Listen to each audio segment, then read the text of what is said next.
ظروف معيشية قاسية جدا تمر بها مدينة كوباني في ظل حصار خانق، هجمات من الريف الغربي إلى الجنوبي إلى الشرقي، ومن طرف آخر انقطاع للتيار الكهربائي ومياه الشرب وشبكة الإنترنت. كل هذا يزيد من أعباء المواطنين.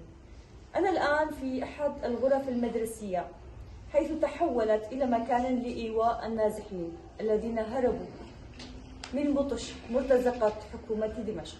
سأنتقل الآن إلى هذه النازحة الأم الكردية الموجودة إلى جوارنا. سننقل لكم هذا الحديث باللغة العربية ليدرك الجميع ماذا عاش الأهالي هنا، ما الذي يعيشه الكرد في هذه المنطقة. أول شيء أهلا وسهلا فيك طبعا. احكي لنا شو اللي صار معك؟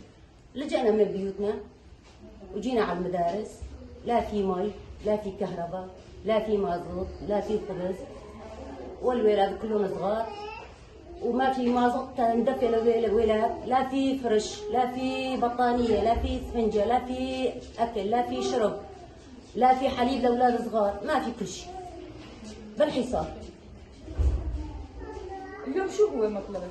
مطلبنا بلكي في عالم تساعدنا، بلكي في منظمات، في شغلات بلكي بيساعدوا هالولاد الصغار، الحليب، المي، الخبز، أهم شيء حفوضات. إذا يعني هنا أيضا سيدة إلى جوارنا تدخلت وقالت أيضا يعني تأمين مستلزمات الأطفال هي من الأشياء الضرورية للنازحين هنا وعموم أهالي مدينة كوباني الذين أيضا يعيشون حالة مشابهة، لأن نلاحظ أن الإمكانيات ضعيفة جدا. إذا يعني حصار خانق من جهة، ولكن هناك أيضا الصمود في المدينة. يعني إلى أين يذهب الأهالي؟ هذه هي مدينتهم التي ولدوا فيها، التي عاشوا فيها، والتي بنوها بسواعدهم وبكدهم وبجهدهم.